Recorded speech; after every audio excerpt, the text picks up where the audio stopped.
কথা না বাড়িয়ে কাঠ কেটে বিক্রি করে টাকা এনে আমায় উদ্ধার করতো। আর তোকে না নিষেধ করেছি আমাকে মা বলে ডাকবি না।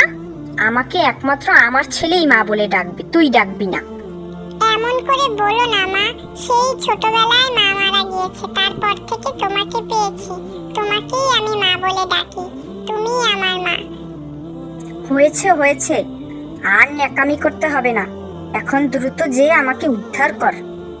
মা, বলছিলাম কি কিছু খেতে দেবে, অনেক খিদে লেগেছে, সেই সকালবেলা উঠেছি, এখন পর্যন্ত কিচ্ছুটি খাইনি, কিছু থাকলে খেতে দাও মা।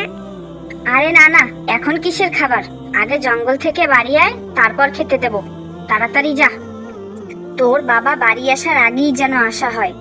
কোথাও গিয়ে আবার ঘাপটি মেরে বসে থাকা যেন না হয়। আর তোর বাবা যদি এসব জানতে পারে তাহলে কিন্তু তোর খবর আছে, বলে দিলাম।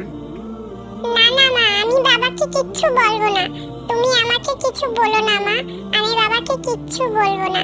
আমি এখন যাই মা, আমি তাড়াতাড়ি ফিরে আসবো।